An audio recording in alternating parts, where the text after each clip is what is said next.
தெரியும். நாங்கள் தமிழ்நாட்டுக்கு சென்று கிட்டத்தட்ட ஒரு கிழமை அங்கே தங்கி நின்று பல சந்திப்புகளை மேற்கொண்டு நாங்கள் அந்த விடயம் சம்பந்தமாக நாங்கள் யாழ்ப்பாணத்தில் ஒரு பத்திரிகையாளர் சந்திப்பை நிச்சயமாக செய்வோம்.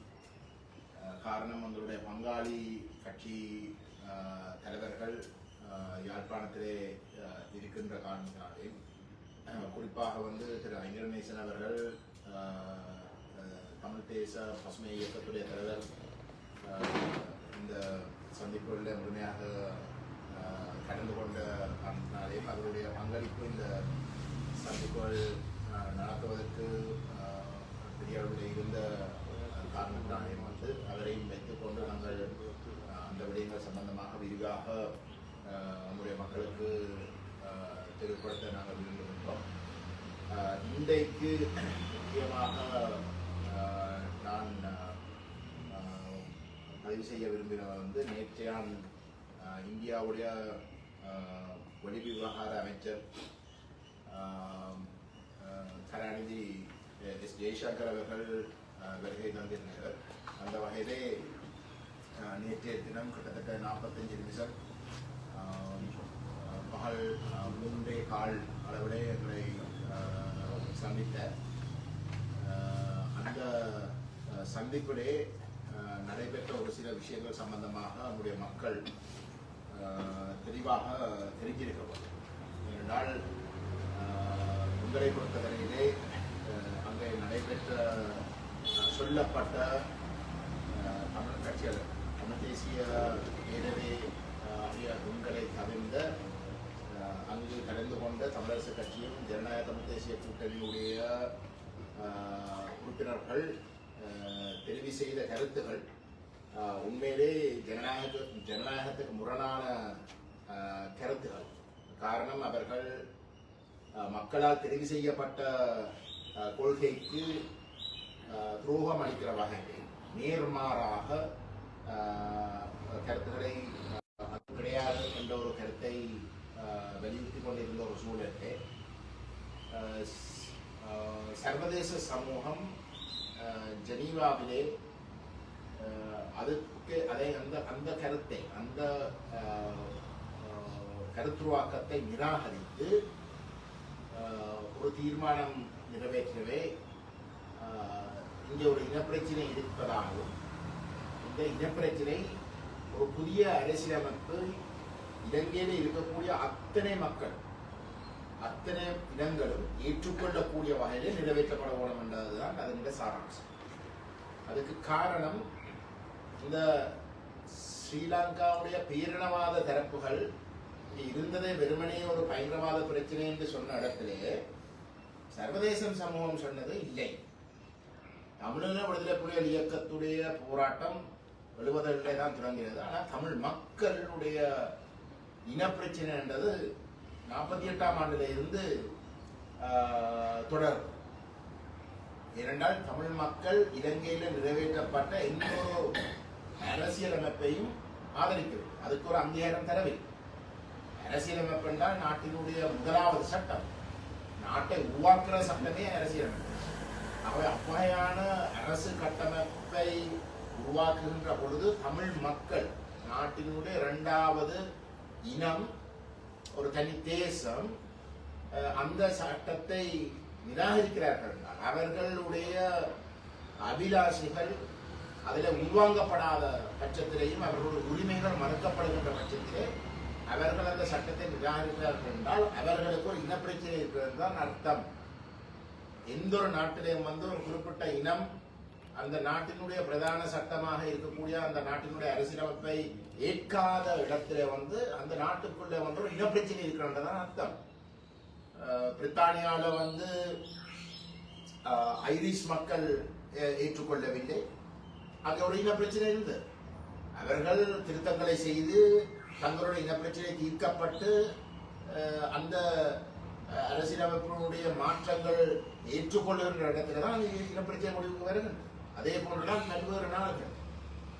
ஆகவே இந்த அடிப்படையில் தான் அந்த குறிப்பாக மனிதனுரிமை பேரவையில் நிறைவேற்றப்பட்ட தீர்மானங்கள்ல அனைத்து இனங்கள் ஏற்றுக்கொள்ளக்கூடிய ஒரு அரசியலமைப்பு நிறைவேற்றப்பட வேணும் என்ற பொருள் அதில் சேர்க்கப்பட்டது. ஆகவே இந்த அளவு தூரத்துக்கு தமிழ் மக்களுடைய இனப்பிரச்சனை தீர்க்கப்பட வேணும், தமிழ் மக்கள் ஏற்றுக்கொள்ளக்கூடிய ஒரு அரசியலமைப்பு நிறைவேற்றப்பட வேண்டும் என்றது அதிலேயே தெளிவாக பதிவு செய்யப்படுகின்றது.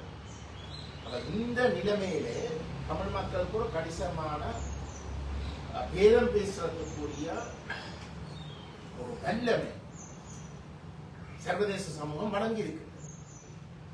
ஏனென்றால் இனப்பிரச்சனை தீர்க்காமல் இருக்கிற வரைக்கும் வெளிநாடுகள் சர்வதேச சமூகம் பெரிய அளவில் இலங்கையில முதலீடு செய்யறதுக்கும் பெருசா விரும்ப போறது இல்லை. ஏன்னா இப்ப இந்த இனப்பிரச்சனை திரும்பவும் வெடிக்கும், ஒரு ஸ்திரத்தன்மை எப்ப குழம்பும் என்றது ஒரு கேள்விக்குறியாகவே இருக்கும். ஆகவே அவர்கள் முதலீடு செய்கிறவர்களாக இருந்தாலும் ஒரு ஸ்திரத்தன்மையை உறுதிப்படுத்த வேணும் என்ற ஒரு தேவை அவர்களுக்கு இருக்கு. அதைத்தான் பல தடவை சொல்லியிருக்கிறோம். IMF கூட இந்த பொருளாதார நெருக்கடி வந்ததுக்கு அப்புறம் கூட அவர்கள் கூட ஒரு புதிய அரசியல் கூடாக இந்த இனப்பிரச்சனை தீர்க்கப்பட வேண்டும் என்று சொல்றபடியால் தான் இந்த தேசிய மக்கள் சக்தி அரசாங்கம் கூட பேச்சுக்காவது ஒரு புதிய அரசியலமைப்பு தாங்கள் கொண்டு வர போவதாக சொல்ல வேண்டியிருக்கு.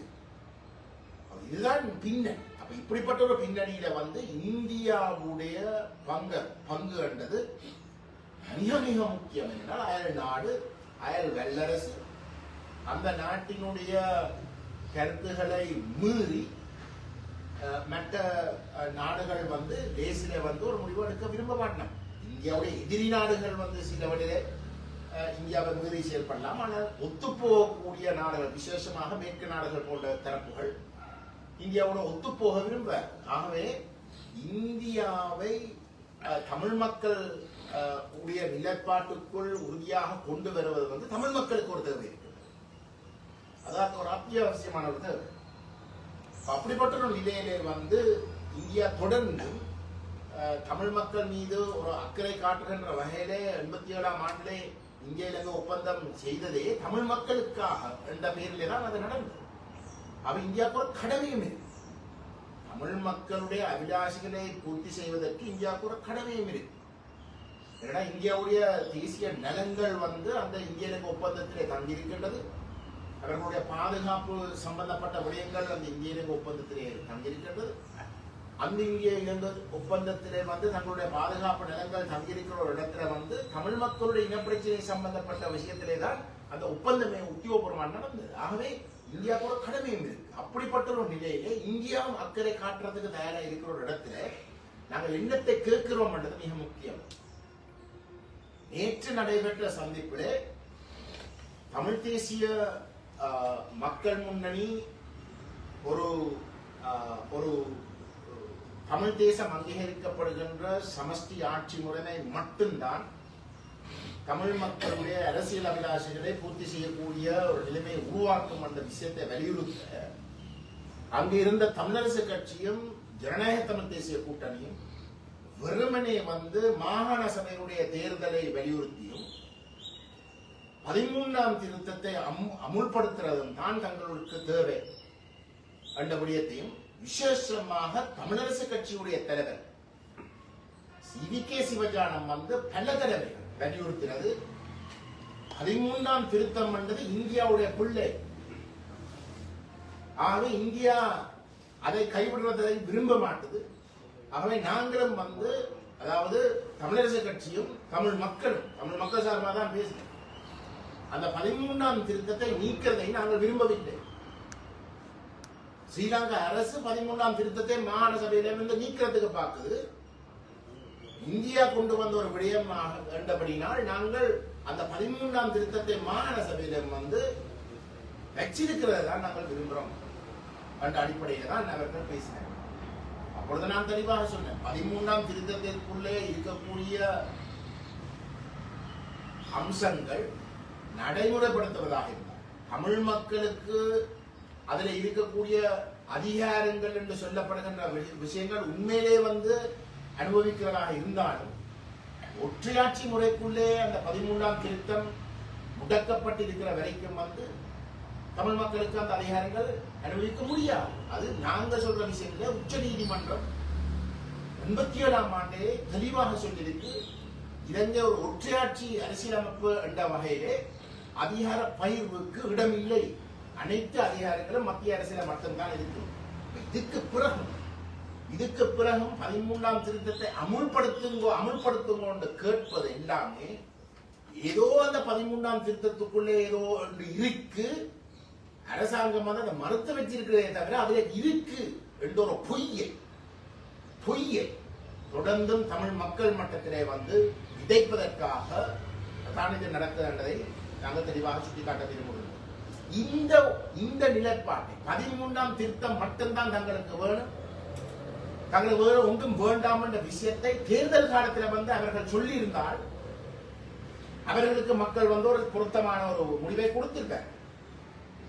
தேர்தல் காலத்தில் வந்து தமிழ் தேசிய மக்கள் முன்னணி சொல்லுகின்ற தமிழ் தேச அங்கீகாரத்துடைய சுயநிர்ணயத்தை அனுபவிக்கக்கூடிய கூட்டாட்சி சமஷ்டி ஆட்சி முறைக்கும் கூட தீவிரமாக வந்து தாங்கள் ஏதோ தமிழ் தேசியவாதி என்று காட்டிக்கொள்ற ஒரு தன்மை கடந்த 16 வருஷமா 2009க்கு பிறகு தொடர்ச்சியாக மக்கள் மன்றத்தினை சொல்லித்தான் அவர்கள் வாக்கை பெறுகிறார். 2 தரம் தமிழரசு கட்சி தமிழ் தேசிய கூட்டமைப்பு வகையில் இவை எல்லாரும் உண்டாயிருந்தவை. போன தேர்தலில் தான் பிரிஞ்சு நின்றவை. போன தேர்தலில் வந்து தமிழரசு கட்சியும் ஜனநாயக தமிழ் தேசிய கூட்டணியும் சமஸ்தி என்று சொல்லித்தான் அவர்கள் போட்டியிட்டனர். ஆகவே ஒரு கொள்கையை சொல்லி மக்கள் மட்டத்திலே ஆணையை பெற்றதுக்கு பிறகு அந்த கொள்கைக்கு நேர்மாறாக சமஸ்தி இல்லாட்டி கூட்டாட்சி முறையை வலியுறுத்தாமல் ஒரு மிக முக்கியமான ஒரு சந்திப்பிலே அதுக்கு நேர்மாறாக இல்லை, எங்களுக்கு ஒற்றையாட்சிக்குள்ள இருக்கக்கூடிய இந்த மாகாண சபையில் தான் எங்களுக்கு வேணும் என்று சொல்றது தமிழ் மக்கள் வழங்கின ஜனநாயக ஆணைக்கு நேர்மாறாக அதை நிராகரித்து அதற்கு துரோகம் செய்கிற வகையிலே தான் அவர்கள் நடந்து கொண்டிருக்கிறார்கள். இதுதான் யதார்த்தம். இதை 2009ஆம் ஆண்டு நாங்கள் எங்கட மக்களுக்கு சொன்னோம். அன்றைக்கு நாங்களும் தமிழ் தேசிய கூட்டமைப்புக்குள்ள பங்காளிகளாக இருந்த இடத்திலே போர் முடிஞ்சதுக்கு அடுத்தடுத்த நாட்களிலே தமிழ் தேசிய கூட்டமைப்புடைய தலைவர்கள் அகில இலங்கை தமிழ் காங்கிரஸை தவிர்ந்த ஏனைய கட்சி தலைவர்கள், அதாவது தமிழரசு கட்சி, டெலோ, இபிஆர்எஃப் கட்சி தலைவர்கள் ஒற்றையாட்சிக்குள் இருக்கக்கூடிய 13ஆம் திருத்தத்தை தீர்வாக ஏற்றுக்கொள்றதுக்கு முடிவெடுத்து விட்டார்கள் என்ற விஷயத்தை நாங்கள் அன்றைக்கு சொன்னோம். இன்றைக்கு அவர்கள் அதை நிரூபிக்கிற வகையில தங்கள வாயாலே இந்திய வெளிவிவகார அமைச்சருடைய நேற்றைய சந்திப்புக்கு பிறகு தங்கள வாயாலே வந்து நாங்கள் அதை ஒப்புக்கொண்டிருக்கிறோம். அது மட்டும்தான் நாங்கள் வலியுறுத்தினோம். தேர்தலை வைக்கிறது 13ஆம் திருத்தத்தை வந்து அமுல்படுத்துற என்ற பெயரில் வந்து நாங்கள் தொடர்ந்தும் ஒற்றையாட்சிக்குள்ள முடக்கி வச்சிருக்கிறது தான் அவர்களுடைய நிலைப்பாடு என்பதை அவர்கள் தெளிவாக வந்து நிரூபிச்சிருக்கிறார்கள். இந்த நிலைமையிலே நாங்கள் மாற்றம் செய்யாமல் தமிழ் மக்களுடைய பெரும்பான்மையான வாக்குகள் இன்றைக்கு அரசாங்கத்திடம் இல்லை. அரசாங்கத்துக்கு 8, எதிரணிக்கு வந்து 11 பாராளுமன்ற உறுப்பினர்கள்.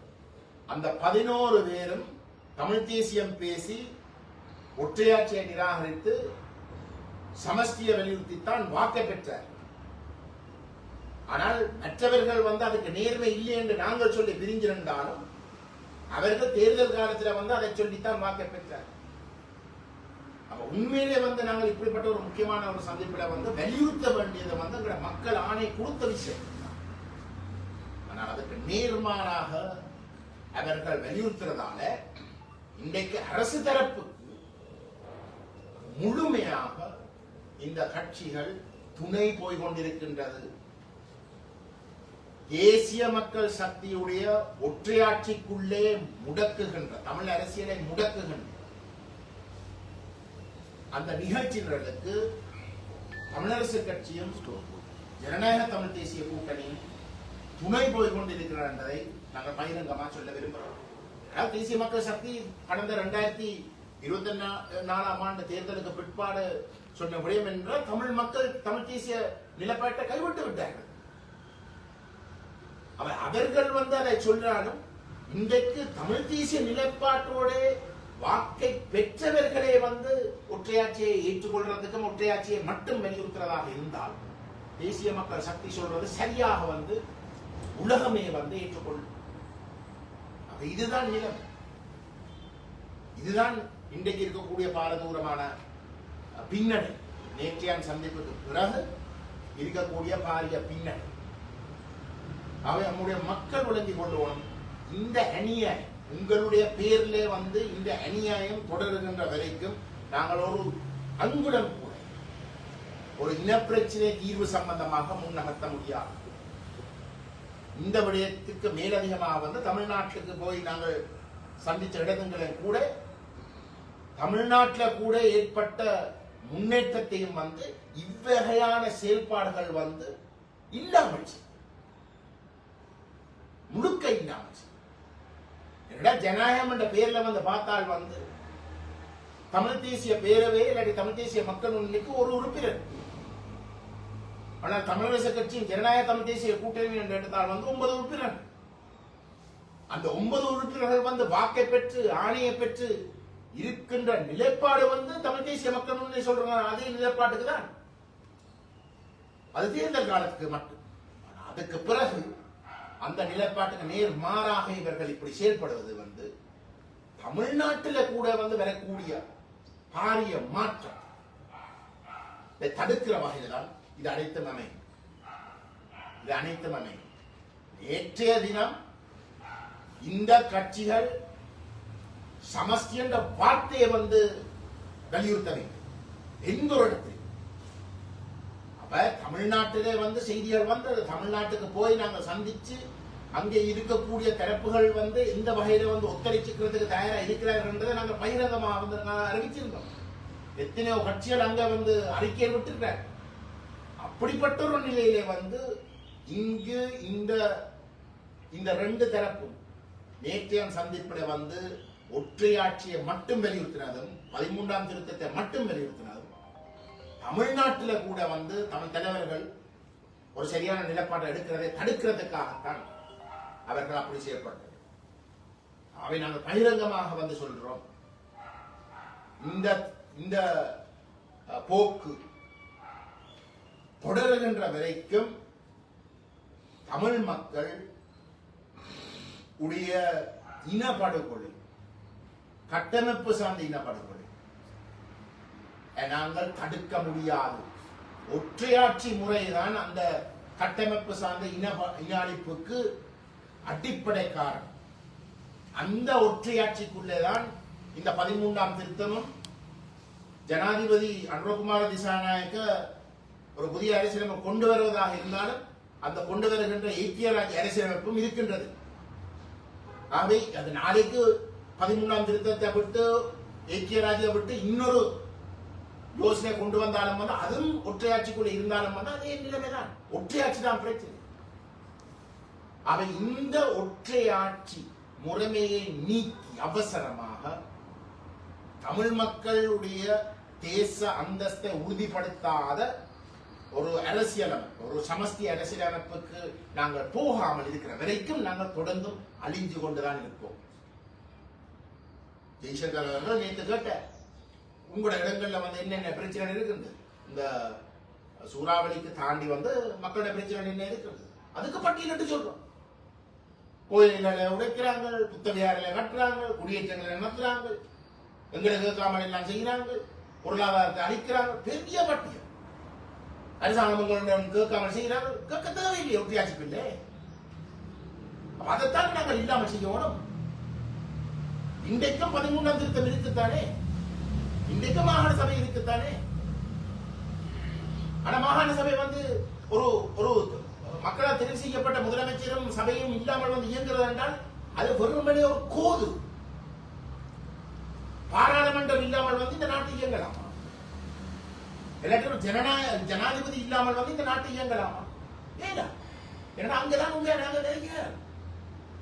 இன்னைக்கு மாகாண சபையில மக்களால் தெரிவு செய்யப்பட்ட ஒரு முதலமைச்சரோ மாகாண சபையோ இல்லாமல் ஜனாதிபதி நியமிக்கப்பட்ட ஆளுநர் ஊடாக எந்த ஒரு சட்ட பிரச்சனையும் இல்லாமல் இன்றைக்கு இயங்கக்கூடியதாக இருக்கின்றால் அதிகாரம் ஆளுநர் கையில தான் உண்மையில் இருக்கு. இந்த மாகாண சபை முதலமைச்சரும் மாகாண சபை உறுப்பினர்களும் வெறும் ஏமாற்றம். சட்ட ரீதியாக இந்த ஆளுநருக்கு ஆலோசனை வழங்குறது மட்டும்தான் அவருடைய பொறுப்பு. ஆலோசனை என்றால் வந்து நீங்கள் அதை இருக்க தேவையில்லை. அவர்கள் இல்லாமலே வந்து நீங்கள் நடத்தலாம் ஆளுநர். அதுதான் நடக்குது இங்கே. தயவு செய்து என்கிற மக்கள் இனியும் கண் துறந்து இந்த ஏமாற்றத்துக்கு விலை போகாதீங்க. என்றால் நீங்கள் விலை போக கிடைக்கிற சந்தர்ப்பங்களை நாங்கள் இழந்து கொண்டு போறோம். இறுதியில வந்து நீங்க தான் அழையுது, எங்கிற மக்கள் தான் அழைகிறாங்க. தமிழ் தேசிய மக்கள் முன்னணியோ இல்லாட்டி கஜேந்திரகுமாரையோ இல்லாட்டி சிவராஜா கஜேந்திரனையோ அழிக்கிற மட்டும் இல்லை, நீங்களும் தான் சேர்ந்து அழியுது. அதை தயவு செய்து விளங்கிக் கொள்ளும்.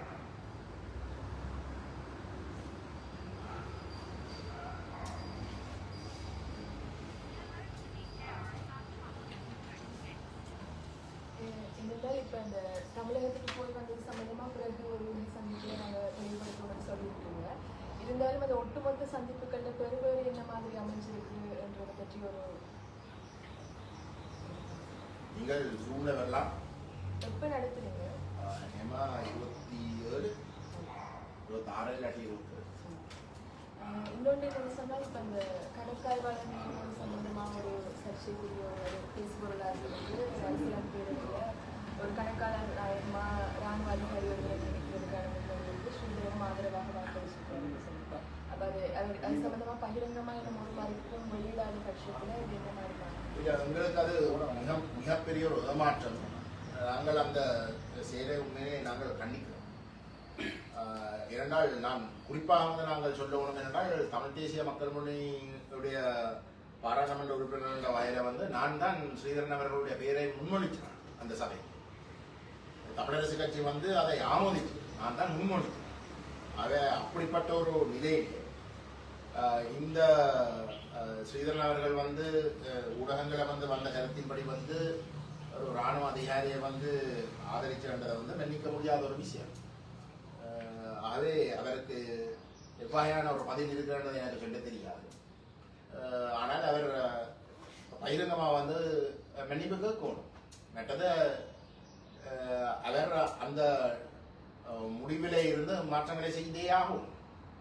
அது சட்ட ரீதியாக வந்து என்ன நடவடிக்கை எடுக்கணும் என்றதை அவர் பார்க்கணும். இல்லாட்டி வந்து நாங்கள் அவருக்கு அந்த பதவியில வச்சிருந்த ஆதரவை வந்து நாங்கள் வாபஸ் பெற வேண்டியது. என்னோட அங்கே பொறுத்தவரை வந்து நாங்கள் இவ்வளவு காலத்தில் ராணுவத்தை வந்து இந்த அளவு தூரத்துக்கு வந்து ஒரு தவறான தரப்பாக வந்து சொல்லிக் கொண்டிருக்கிற இடத்துல அது எங்களுடைய முன்மொழிவுல வந்து தெரிவு செய்யப்படுற ஒரு உறுப்பினர் வந்து அவ்வகையிலே நடந்து கொள்றான்றதை வந்து ஒரு பாரம்பரியமான விஷயமா தான் நாங்கள் பார்க்கிறோம். இன்னொரு நிமிஷம் இப்போ ஜெய்சங்கர் சந்திப்புல இப்போ நீங்க வலியுறுத்திய விஷயங்கள், அதாவது குறிப்பாக ஒற்றையாட்சிக்குள்ள நாங்கள் தமிழ் மக்களுக்கான முழுமையான தீர்வு பெற முடியாது என்று வலியுறுத்தியதாகவும், அதுக்கு வந்து ஜெய்சங்கரும் அந்த கருத்தை ஏற்றுக்கொண்டதாகவும் சில தமிழ் உலகங்களை வந்து அறிக்கை வெளியிட்டிருக்கு. அது வந்து உண்மையா? ஜெய்சங்கர் அப்படி சொன்னாங்க? இந்த ஞாபகத்தின்படி வந்து அப்படி அவர் சொன்ன மாதிரி எனக்கு தான் ஞாபகம் இல்லை. அவர் கேட்டுக்கொண்டிருந்தவர் வந்து அதில் இருந்த ஒரு சில அதிகாரிகள் வந்து நாங்கள் அந்த உச்ச நீதிமன்றத்துடைய தீர்ப்பு அதிகார பகிர்வுக்கு இடமே இல்லை என்ற விஷயத்தை அந்த வகையில வந்து 13ஆம் திருத்தத்தில் இருக்கக்கூடிய அதிகாரங்கள் அனைத்தும் வந்து ஆளுநர் கையில மட்டும்தான், மத்திய கையில மட்டும்தான் இருக்கும் என்ற விஷயத்தை சொல்ல, அதுக்கு பிற்பாடு வந்து 87ஆம் ஆண்டு சர்வானந்த சீஃப் ஜஸ்டிஸ் அவர்கள் கொடுத்த அந்த தீர்ப்பை ஆமோதித்து வலியுறுத்தி கிட்டத்தட்ட 32 தீர்ப்புகளுக்கு மேலதிகமாக வந்து அதுக்கு பிறகு வழங்கி இருக்கிற இடத்துல அதில் அனைத்தும் சுட்டிக்காட்ட வந்து அங்கே இருந்த அதிகாரிகள் வந்து அதை கவனமாக கேட்டு வந்து அதை உள்வாங்குற வந்து நடந்து கொண்டாங்களே தவிர வந்து அது சம்பந்தமாக ஒரு கருத்து தெரிவித்ததாக வந்து எனக்கென்றால் ஞாபகம் இல்லை. உண்மை சொன்னால் நான் என்றால் அப்படி எனக்கென்றால் அப்படி படையில்லை. ஆனால் அதை நிராகரிக்கிறேன். நான் அதை சொல்லுவோம். இதுக்கு முதல் என்றால் வந்து நாங்கள் இந்த விஷயங்களை வலியுறுத்தினாலும் கூட தங்களுடைய நிலைப்பாடை வந்து 13ஆம் திருத்தத்தை அமல்படுத்தணும் என்ற கருத்து தான் வலிமையாக சொல்லுவாங்க. அந்த வகையில வந்து அவ்வகையான கருத்துகள் எதுவுமே வந்து பதிவு செய்யப்படவில்லை. ஆனால் தொடர்ந்து வந்து தமிழரசு கட்சியும் ஜனநாயக தமிழ் தேசிய கூட்டணியும் இந்த 13ஆம் திருத்தத்தை அமல்படுத்தணும், மாகாண சபை தேர்தலை வைக்கணும் என்ற விஷயங்களை வலியுறுத்த அதுக்கு வந்து திரு ஜெய்சங்கர் அவர்கள் சொன்னார் வந்து நீங்கள் எங்களுக்கு வந்து சொல்ல தேவையில்லை வந்து 13ஆம் திருத்தத்தை பற்றி மாகாண சபையை பற்றி வந்து சிரிச்சு சொன்னேன். அந்த கருத்தை சொன்னாரே தவிர வந்து நாங்கள் சொன்ன கருத்தை மறுதளிக்கவும் இல்லை. அதே நேரம் வந்து அதை நீங்கள் சொன்னதை போல ஊடகங்கள்ல வந்து சொன்ன மாதிரி வந்து அதை ஆமோதிக்கிற வகையில் வந்து கருத்தை தெரிவிக்கிறதாக வந்து எனக்கு நாங்கள் போன தூங்குறதுக்கு முந்தி கிளிச்சில்லாவை என்கை பண்ணி தினகர பாராட்டுறோம். அவர்கிட்ட கேட்டேன் வடகிழக்குல என்ன தீர்வு அவங்களோட கட்சி ஜேவிபி கட்சி இருக்குன்னு அவர் சொல்றாரு, மாகாண சபைக்கு காசு ஒதுக்கியிருக்கிறதாகவும் அந்த சட்டத்தை திருத்தணும், அது டிசம்பர்ல நடைபெறும் என்று சொன்னாரு. அதே நேரம் இந்த மாகாண சபையை விட இதை விட ஒரு இது உண்டு அந்த மக்களுக்கு கொடுக்கணும் என்றும் ஒரு கான்ஸ்டிடியூஷனை எங்களோட அரசாங்கம் எல்லா பார்ட்டிகளையும் கூப்பிட்டு ஒரு புதிய அரசியலமைப்பு செய்யணும்னு சொன்னார். அதே நேரத்தில் சொன்னாரு வடகிழக்கு ஜாயின் பண்ணி இருந்தத ஜேவிபி ஆர்கனைசர் சமாந்தரம் தான் கோட் சூடாக பிரிச்சதம் பண்ணி சொன்னாரு. அது வாரமஞ்சில் நான் அதை என்ஜாய் பண்ணக்குள்ள அதை கேட்ட நேரம் அந்த ஆன்சர் பண்ணேன். இதை விட மாகாண சபையை விட ஒரு இது உண்டு, நாங்கள் புதிய ஒரு கான்ஸ்டிடியூஷன் செய்யணும் அதுன்னு சொன்னாரு. அதுதான் நான் கேட்குறேன். எனக்கு கில்வின் சில்வாவுடைய கருத்து தொடர்பாக எனக்கு சொல்ல முடியாது. ஆனால் தேசிய மக்கள் சக்தியுடைய நாங்கள் எத்தனையோ இடங்களில் வந்து அவர்களோட சேர்ந்து ஒரு சர்வகட்சி பாராளுமன்ற குழுவாக வந்து நாங்கள் பல நாடுகள் சென்றிருக்கிறோம். அந்த இடத்துல வந்து இனப்பிரச்சனை சம்பந்தமாக வந்து பேசப்படுகின்ற ஒவ்வொரு கட்டத்திலையும் அவர்கள் மாகாணங்கள் என்ற முறைமை கூட அங்கே இருக்கிறது தயாரிப்பு. சுவிட்சர்லாந்துக்கு போன இடத்துல வந்து அவர்கள் வந்து உள்ளூராட்சி சபையை தான் விரும்புகிறார்கள். ஆகவே இந்த விடவும் மாகாண சபையை விடவும் என்று சொல்ற சில வழியில வந்து விடவும் கொஞ்சம் கூடவா கொடுக்கணும், மாகாண சபைக்கும் கூட கொஞ்சம் கூட பலமான ஒரு விஷயமா கொடுக்கணும் அர்த்தப்படக்கூடாது. அதை நீங்க தெளிவா இருக்கணும். அந்த விடவும் வேண்டாவது அதை விட்டு போட்டு உள்ளூராட்சி சபையில இருக்கிறது தான் அவர்களுடைய சிந்தனை. அது நேரத்திலவே அவர்கள் வெளிப்படையாக வந்து சொல்லியிருக்கிறார். டில்வின் சில்வா பற்றி சொல்லியிருக்காங்க வந்து டில்வின் சில்வா உங்களோட ஊடகங்களுக்கு சொன்னதை பற்றி எனக்கு சொல்ல தெரியும். ஆனால் இன்னொரு ஊடகத்துக்கு வந்து அவர் மாகாண சபை தேவையில்லைன்னு சொல்லியிருக்கார். ஆகவே ஜேவிபி வந்து தமிழ் மக்களுடைய இனப்பிரச்சனை வந்து தீர்க்கிறதாக இருந்திருந்தால் வடக்கையும் கிழக்கையும் வந்து பிரிச்சிருக்க மாட்டேன் சொல்றேன். வடக்கையும் கிழக்கையும் கடைசி வரைக்கும் பிரிச்சிருக்க மாட்டேன். இன்றைக்கும் வந்து அந்த பிரிச்சதை வந்து சொந்தம் கொண்டாடுறான். அப்ப இதே வந்து தமிழ் மக்களுடைய அரசியல் அபிலாஷிகளை ஏற்று அங்கீகரிச்சு ஒரு தீர்வை கொடுப்பாருன்னு யாரும் சொல்ல போயினோம்னா அதுக்கு கூட ஒரு முட்டாத்தனம் இருக்க முடியாது. அது எப்ப பிரிச்சது சுனாமி அடிச்சு தமிழீழ விடுதலை புலிகள் இயக்கத்தை தடை செய்த நாடுகள் கூட அந்த சுனாமிக்கு பிறகு வந்து தமிழீழ விடுதலை புலிகள் இயக்கத்துடைய கட்டுப்பாட்டுல வந்து கணிசமான உதவிகள் போய் செய்யறோம். 3/2 அழிவு வந்து இலங்கையில் நடந்த 3/2 அழிவு அவைந்த கட்டுப்பாட்டு பிரதேசத்தில் தான் இருக்கின்றதை சொல்லி அரசாங்கத்தை வற்புறுத்தி தாங்கள் கொடுக்க போற நிதிகள் வந்து ஒரு வெளிப்படைத்தன்மையாக வந்து அந்த மக்களை போய் அடையிறதுக்குரிய ஒரு கட்டமைப்பை உருவாக்க சொல்லி சொன்ன இடத்திலே தான் அந்த பீட்டோம்ஸ் என்ற கட்டமைப்பு உருவாக்கப்பட்டது. அந்த கட்டமைப்பை நீதிமன்றத்துக்கு கொண்டு சென்று அதை ஒரு சந்தர்ப்பமாக பயன்படுத்தி வடக்கையும் கிழக்கையும் பிரிச்சவர்கள் தான் இந்த ஜேவிபி. ஒரு மனிதாபிமான அழிவு, மக்கள் அழிஞ்சு போயிருக்கு. சரி, அந்த சந்தர்ப்பத்தை பயன்படுத்தி அந்த பாதிக்கப்பட்ட மக்களுக்கு நிதி, சர்வதேச நிதி போய் சேராமல் தடுத்தது. பீட்டோம்ஸை நிராகரிக்கப்பட்டதால அந்த சர்வதேச நிதி ஒன்றுமே போய் சேரை, அதை தடுத்ததும் அதை மட்டும் இல்ல சந்தர்ப்பத்தை பயன்படுத்தி வந்து வடகிழக்கு பிரிச்சது. தமிழ் மக்களுடைய அடிப்படை கோட்பாடு வந்து வடக்கையும் கிழக்கு இணைப்பு. அந்த இணைப்பை உருவாக்குகின்ற பொழுது எங்களுடைய முஸ்லிம் சகோதரர்களுக்கு ஒரு சில நிலங்கள் சார்ந்த பிரச்சனைகள் வரும். அந்த பிரச்சனை தீர்க்கப்படணும், அதில் மாட்டுக்கிறது அவ்வளவு சொல்றேன். ஆனால் அந்த வடகிழக்கு இணைப்பண்டது தமிழ் மக்களுடைய தீர்வு சம்பந்தப்பட்ட விஷயத்துக்கு அடிப்படை நிலைப்பாடு. அந்த இணைப்பு என்ற விஷயத்தை ஏற்படுத்தாமல் வந்து தமிழருடைய இனப்பிரச்சனைக்கு தீர்வு கிடையாது. அது தீர்வும் இல்லை.